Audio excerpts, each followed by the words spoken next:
testa 4 esquemas de tratamento. Um deles é a cloroquina, o outro é o antiviral, o Remdesivir, o outro são 2 antirretrovirais tomados em conjunto.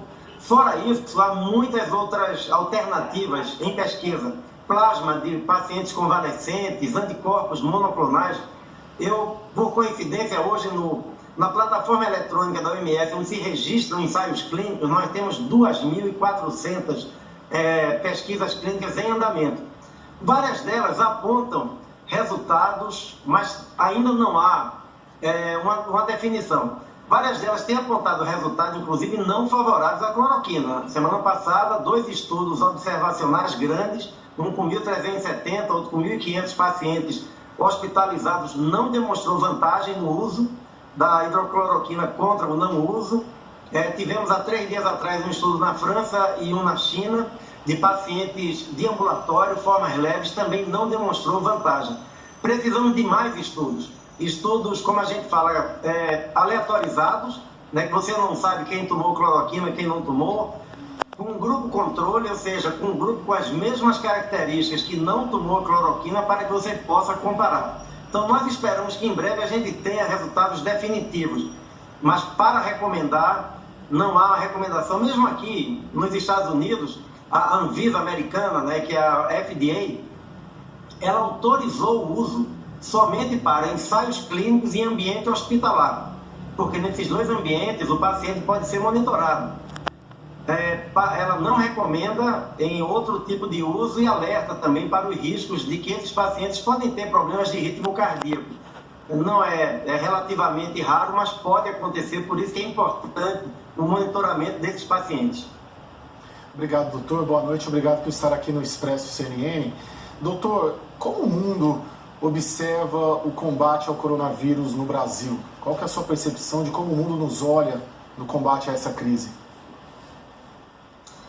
Caio, nós temos uma preocupação muito grande hoje com a América Latina, né? A América Latina chegou depois na transmissão do coronavírus, né? Se a gente lembrar, janeiro era praticamente só Ásia, China, fevereiro começa Europa, Estados Unidos, em março a gente começa a ter transmissão na América Latina, mas é em abril que essa transmissão começa a ganhar mais velocidade.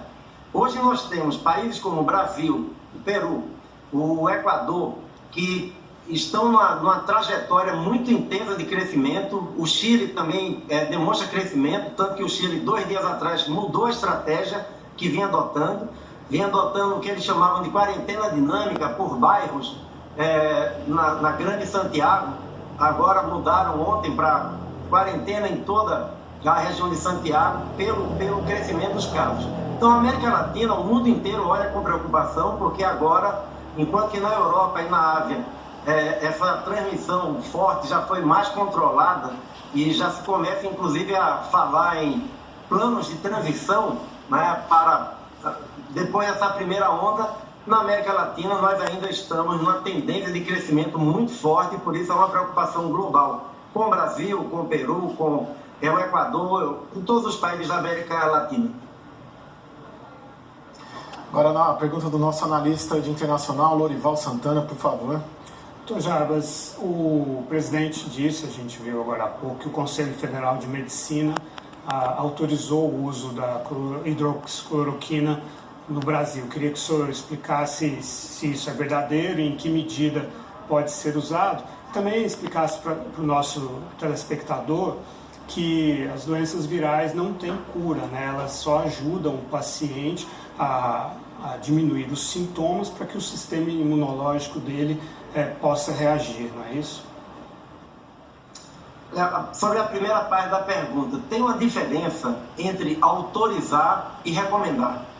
Quando você autoriza, você diz pode usar. Quando você recomenda, você diz deve usar. Sim. E qual é a diferença básica? Quando você autoriza, quem diz que deve usar assume a responsabilidade pelo uso, né?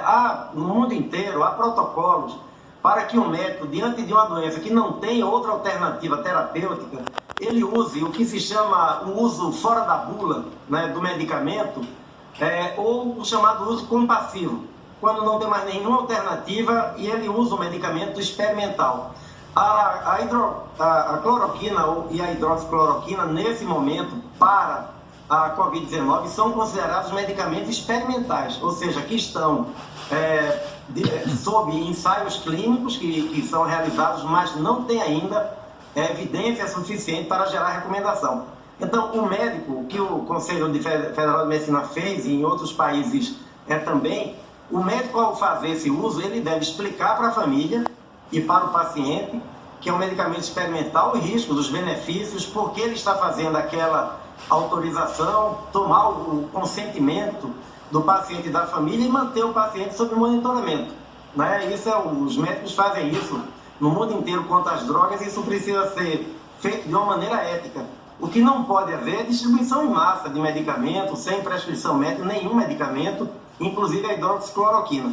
Ela efetivamente não é um antiviral, né? Ela é um medicamento conhecido para malária já de muitas décadas, mais recentemente começou a ser utilizado em algumas doenças autoimunes, como lúpus e artrite reumatoide, e por esse efeito anti-inflamatório, digamos assim, de efeito sobre o sistema imunológico, é que ela vem sendo testada também para a Covid-19. Em laboratório, ao usar a hidroxicloroquina, ela inativa vírus, mas não tem inativação de vírus ainda comprovada em ser humano. Né? Tem vários estudos, mas não há ainda uma evidência científica forte.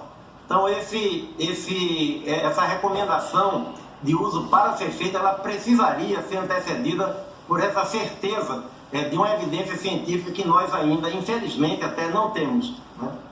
Sim. Senhor Jarbas, eu queria perguntar para o senhor como estudioso, o senhor é diretor assistente da Organização Pan-Americana, né, de Saúde, que é um braço da OMS, da Organização Mundial da Saúde.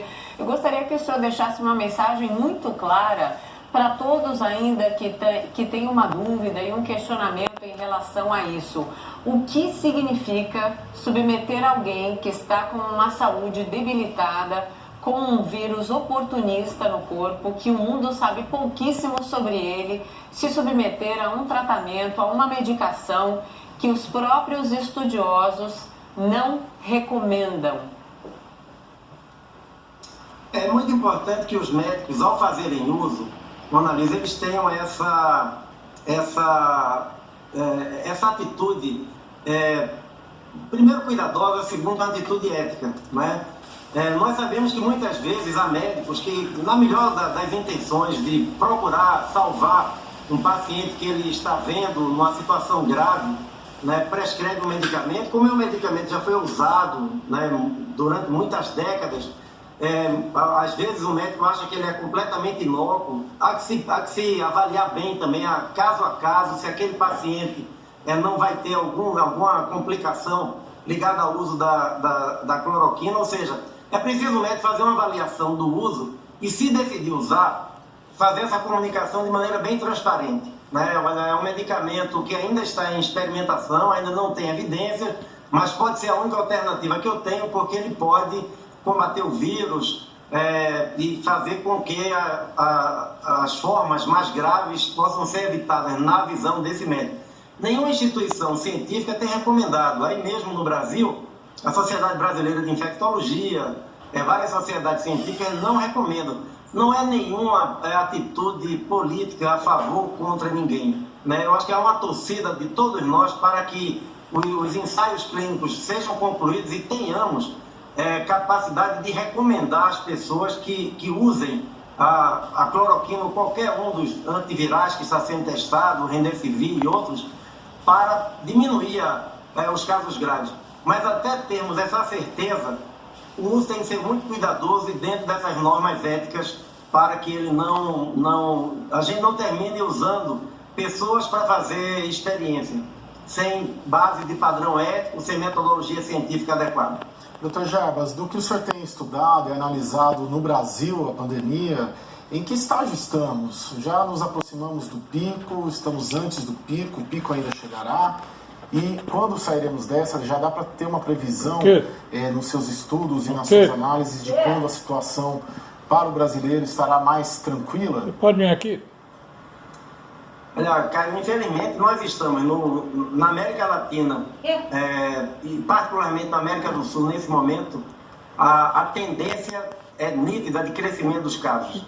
Nós estamos ainda subindo a rampa, digamos assim, infelizmente. Nesse momento, o que nós precisamos fazer em qualquer país é buscar ver maneiras de como aumentar a adesão das pessoas às medidas de distanciamento social, né, quarentena social, como é chamada muitas vezes, talvez ampliando o apoio social, econômico, para que as famílias possam aderir a essas medidas, talvez ter uma mensagem mais bem coordenada, né, como falou o meu colega Mike Ryan, em países federativos, sempre é bom ter uma boa coordenação de todos os níveis para que as pessoas recebam a mesma mensagem, porque nós vamos atravessar algumas semanas de crescimento. E qual é o risco do crescimento da transmissão, como a gente está vendo? Nós já aprendemos aqui em Nova York, norte da Itália, em Guayaquil, no Equador, quando a gente deixa a transmissão ocorrer de uma maneira natural, digamos assim, sem nenhum freio, como as medidas de distanciamento social podem colocar, nenhum sistema de saúde consegue ter o número de leitos de UTI e de respiradores que é necessário. Então, quando a gente fala em medidas de distanciamento social, nós estamos fazendo com que se reduza a velocidade de transmissão, se achate a curva, né, como se fala, para que os serviços de saúde tenham condições de atender quem vai precisar deles.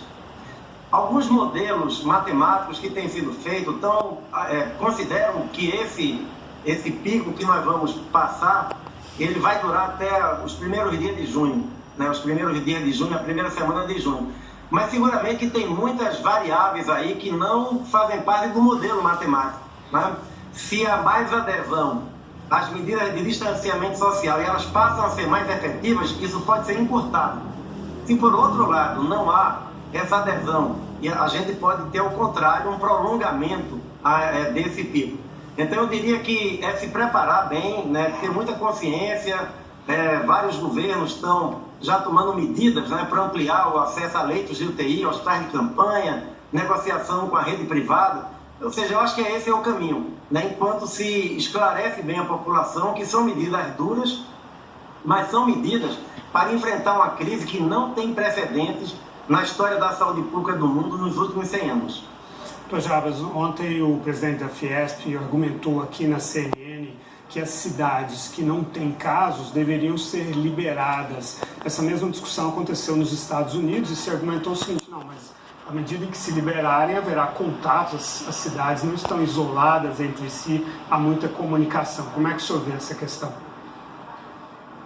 Esse é um debate que o mundo inteiro, né, está fazendo, principalmente os países que já controlaram a transmissão. Falar em liberação das medidas de distanciamento social em qualquer país do mundo, no momento em que os casos estão ainda em aceleração, é extremamente arriscado. Países que já controlaram a transmissão, como a Alemanha, né, está fazendo, regionaliza a análise e vai tomando medidas de abertura gradual, passo a passo, pelos setores mais essenciais, os que mais beneficiam economicamente a economia daquele país, de uma maneira bem planejada, dando um espaço de 14 dias entre uma fase e outra. Por que 14 dias? Porque como é um período máximo da grande maioria do período de incubação, você pode observar se aquela liberação em uma certa região, naquele período, produziu ou não um aumento da transmissão. Se aumentou a transmissão, para aí e talvez até volta um passo atrás, como a Alemanha fez em algumas áreas. Se continua a transmissão controlada, segue para a fase seguinte. Mas isso, eu repito, é um debate para países que já controlaram a transmissão.